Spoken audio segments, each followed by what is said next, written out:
What's going on, you guys, and welcome to another video. For this week, we're going to talk about the top 5 running myths that you have submitted through my Instagram, and we're going to provide some context around whether they're true, full of shit. Let's go through the list here before we jump into the details. Running myth number 1, you cannot retain muscle and be a good runner. Number 2, you must run slow to run fast. Number 3, you shouldn't stretch before running. Number 4, running breaks down your body. And number 5, you should only breathe through your nose while running. So let's jump into each. Number 1, you cannot retain muscle and be a good runner. The immediate answer to this is false, and here's why. You can go into a running program and have muscle and still have muscle mass after the running program. The key here is that you want to stay consistent with your strength training as you add running to your programming. If you were to just drop your strength training and increase your running, yes, you would lose muscle mass and experience atrophy, which is muscle loss. But as long as you continue with your strength training and add running on top of it, you are able to maintain muscle mass so long as you are fueling your body properly. Now, this does become a balance game. So if you do get to a point where you're starting to run 35 plus 50 miles a week, yes, you will start to experience some muscle mass. But for the majority of the people that are running 10 to 15 miles a week, I'm not concerned about you losing muscle mass. And if you are, you may be losing a 0.05 to 1%, but this is where the pros start to outweigh the cons. Let me explain. If you are a lifter and you're adding running to your programming, not only is the running going to build up your conditioning and your heart health, and this is going to help you become a more well-rounded athlete and a more effective lifter. I see this concern come up with folks that are really strict with their strength training and have a great program in place and are considering running but are scared of losing their gains. Totally understandable. So if you don't want to change your strength training schedule and want to continue with what you're doing and layer on running on top of it, one recommendation I would make is that you ensure that you're fueling your body enough to supplement the additional running that you're adding to your programming. If you're reducing your strength training and replacing that with running, you can switch from your traditional body splits of like push day, pull day, leg day to full body strength training sessions. So one of the things that I do is I make sure that I do 3 full body strength trainings on a weekly basis and couple that with my 6 days of running on a weekly basis. For me, I know where I need to be from a squat, bench, and deadlift perspective. And if I can maintain that strength while also increasing my running volume, then I'm getting more of the benefit that I want. This could be totally different for you. You could be someone that wants to have more strength with a little bit of running. So again, it just goes back to that balance. Do you want to be a really good runner with a side of lifting, or do you want to be a really good lifter with the side of running? This is where programming and specificity comes into play, and we talked a little bit about this in last week's video and how it's so personalized to the individual. But to bring everything back to the myth, yes, you can maintain your muscle mass while also being a good runner. And the 2 factors that make the biggest difference is number 1, your programming, and number 2, your nutrition. Number 2, you must run slow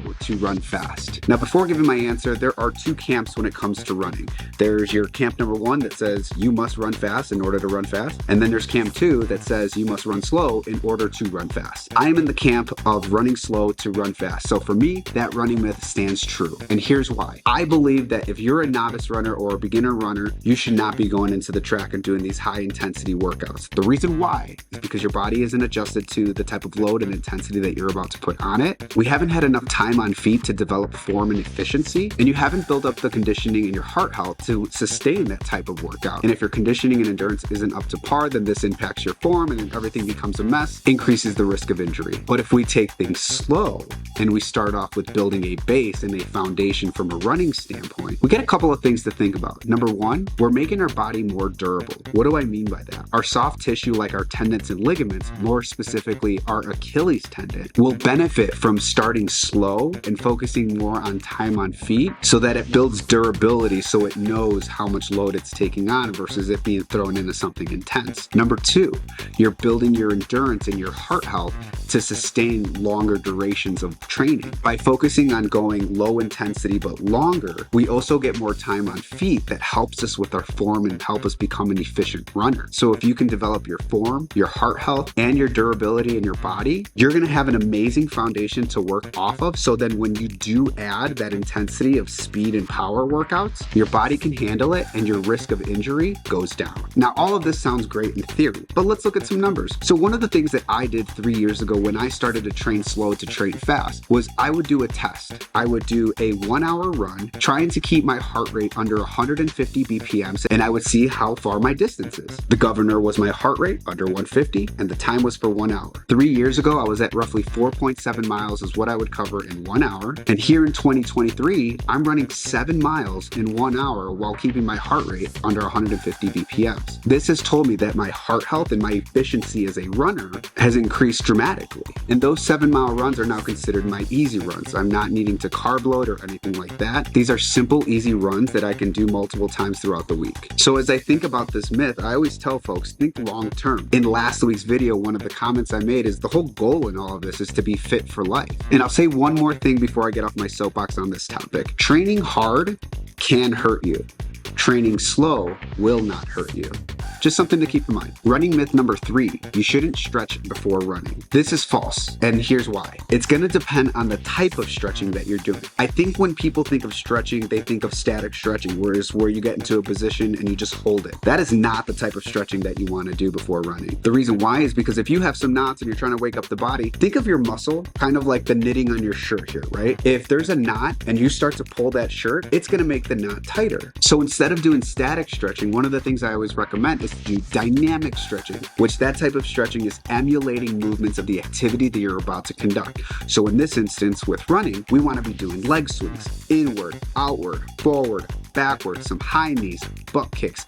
All of those movements are going to start to get the blood in the right areas that are getting ready to do work. Secondly, that type of stretching also sends a neuromuscular signal to the body that we're about to start running. So should you stretch before running? Yes, 100%, but you want to do dynamic stretching and not static stretching. Movements versus holds. Running myth number 4, running breaks down your body. This myth is false, but I think it's more around the wording versus the actual causation of breaking down the body. But let's talk about that. Can running break down your body? Yes, 100%. But running itself does not break down your body. Here's why. This goes back to the myth around running slow to run fast. If you jump into something super hardcore and your body's not meant for it, it will break down. But by having programming that is fit for you, say you're a level 1 beginner runner, no problem. Let's start off with some easy 20-30 minute jogs, build up an efficient base, start to get the heart healthier, figure out our running form, build up the soft tissue in our body. From a personal training standpoint, that's how I would approach running, because everybody is starting from a different place and we need to ensure that we're personalizing everything for each individual. For some folks, running half a mile to a mile is more than enough, and that's okay. Take the next day off, try another one the next day, and repeat that cycle for 4 weeks. You're building the body up. But running itself does not break down your body. It's all around how you program it and having the right resources, whether it's researching online, watching YouTube videos, asking me in comments, or hiring a trainer. While running may seem something so simple, there are some complexities to it, which I've alluded to here in this video. Again, the soft tissue, your efficiency in your form, type of nutrition that you take in, your breathing, and your intensity loads. So to recap,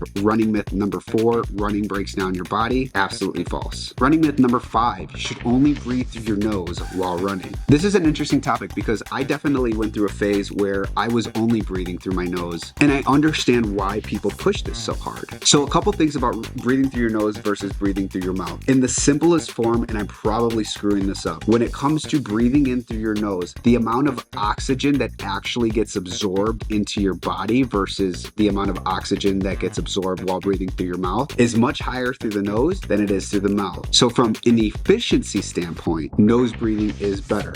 However, please correct me if I'm wrong, but I haven't seen any kind of sprinters that breathe only through their nose, which ultimately leads to mouth breathing. So you're taking in more volume, but your efficiency is lower, and that's okay for the sprinting. So then the question becomes, when do we nose breathe for running? If you're someone that likes to track your paces, for me, I like to work in 3 speeds: base, race, sprint. Base pace, you can do it all day, carry a conversation. Race, you're fast, but you're not your fastest. And sprint, this is all out. 30 seconds, 60 seconds max, unable to talk. The cool thing about nose breathing is if you're able to nose breathe while running, running, your most chances in base pace. If you cannot nose breathe and run, you're probably in race pace and you definitely can't do it in sprint. So like one of the things you can do if you're a beginner runner and you're trying to figure out what speed you should be doing, try breathing through your nose and see what speed that brings you to. And that's probably the speed you want to be hanging out with for a little while. But to answer the question of whether this is a myth or not, you don't have to breathe through your nose all the time when running. You can use nose breathing as a tool to help govern your speed in your early days in your running journey. So there you have it. Those are the 5 running myths that you have submitted. And I hope I brought some clarity whether they're truth or full of shit. If you have any questions or concerns, please leave them in the comments section below. I appreciate you watching as always. And if you found value in this video, please be sure to like and subscribe to the channel. It does help me a lot more than you know. We'll see you in the next one.